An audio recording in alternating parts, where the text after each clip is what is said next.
Precisamos da nossa terra. Digo povo que avança, digo povo que avança. Essa mobilização hoje, aqui em Brasília, é um marco histórico de pedido de socorro do povo originário dessa terra, que hoje estão sendo pisados constitucionalmente, pisados culturalmente e literalmente em seus territórios tradicionais. Hoje pela manhã, índios de todas as partes do país vieram à Assembleia Nacional Constituinte para entregar um documento com suas reivindicações. A visita dos índios foi promovida pela Coordenação Nacional da Campanha Povos Indígenas na Constituinte. Os pontos principais é o reconhecimento pela nação brasileira dos direitos históricos das populações indígenas.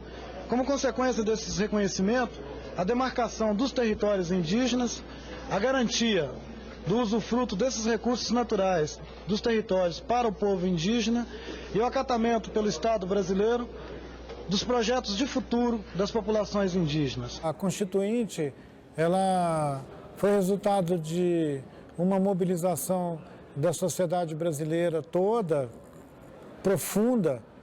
Quando eu menciono a Constituinte como um momento luminoso assim, da nossa história, digamos assim, republicana, né, da nossa história recente, o que eu quero dizer é que nós tínhamos saído de um período de 20 anos de ditadura. E outro problema é com relação às áreas indígenas, que elas não foram revisadas, ao contrário, diminuiu-se o número de índios e aumentaram-se as áreas indígenas, coincidentemente, no quintal das multinacionais. Isso me preocupa sobremaneira. Nós vemos um risco muito grande, né, de se, no momento de decisão nacional, se lotear, entendeu? Se leiloar o interesse do povo indígena, porque o povo indígena não tem dinheiro para fazer lobby, porque o povo indígena não tem representante no Congresso, porque o povo indígena não tem poder econômico para fazer pressão. Então nós temos que estar aqui presentes, os parentes têm que estar aqui pintados de urucum mesmo, tem que estar aqui com as penas na cabeça para mostrar que é um povo originário daqui, que é um povo que é filho dessa terra e que tem o direito de viver aqui. E é isso que nós viemos dizer hoje ao Congresso Nacional, aos parlamentares que estão aí. Espero que eles tenham ouvido.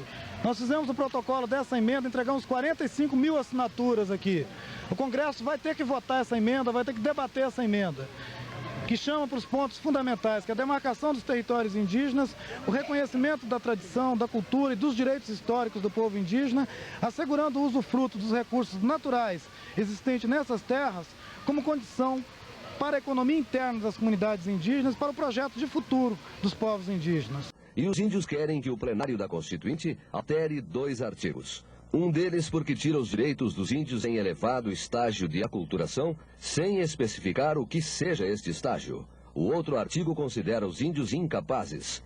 Quando o próprio presidente da FUNAI forja esse discurso do índio aculturado, ele, na verdade, estava dando munição para os nossos inimigos aqui dentro do Congresso, no debate da Constituinte, para separar, dar tratamento diferenciado para aqueles povos indígenas que já tinham reconhecimento dos símbolos nacionais, tipo a bandeira do Brasil, falavam alguma coisa de português, tinham um contato, sei lá, desde a década de 50, 60 com a sociedade brasileira.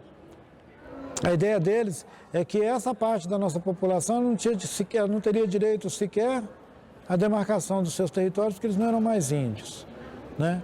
E sobre esses territórios poderia incidir a atividade garimpeira, mineradora, as colônias agrícolas, a colonização direta em cima desses territórios. Pessoa que saiu não é culturado coisa nenhuma, porque a gente tem obrigado a aprender a português. Então, quem preparou isso, o presidente da FUNAI, ele está querendo exterminar o índio tutorado. Então, para poder diminuir o número do índio está na aldeia. Ou diminuir também a terra indígena. Nesse processo de luta de interesses, que tem se manifestado extremamente aéticos, e eu espero não agredir com a minha manifestação o protocolo dessa casa,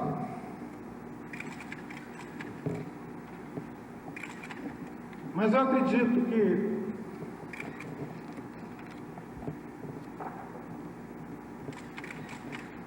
os senhores não poderão ficar omissos, os senhores não terão como ficar alheios a mais essa agressão movida pelo poder econômico, pela ganância, pela ignorância do que significa ser um povo indígena. O povo indígena tem um jeito de pensar, tem um jeito de viver,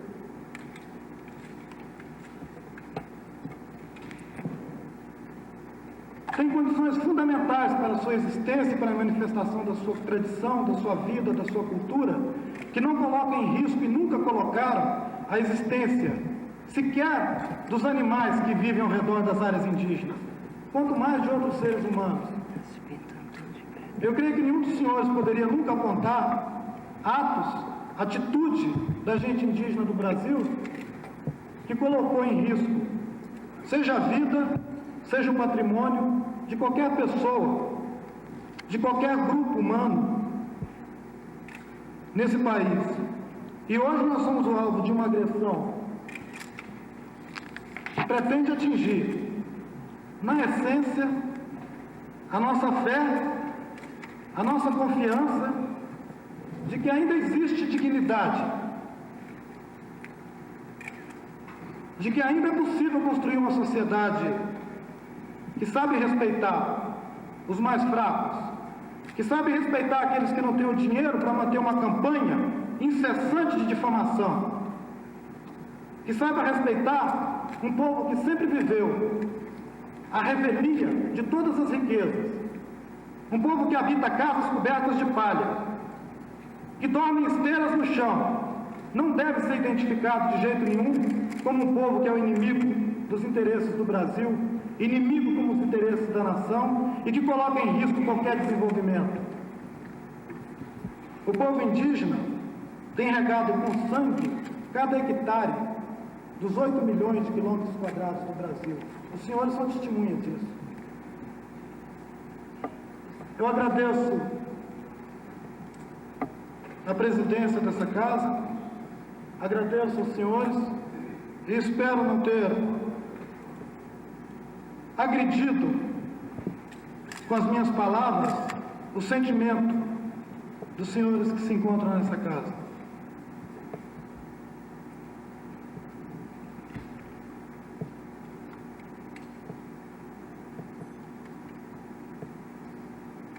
Obrigado. Ele foi um dos melhores articuladores políticos da União das Nações Indígenas e foi o melhor advogado dos povos indígenas quando na Constituinte pintou o rosto.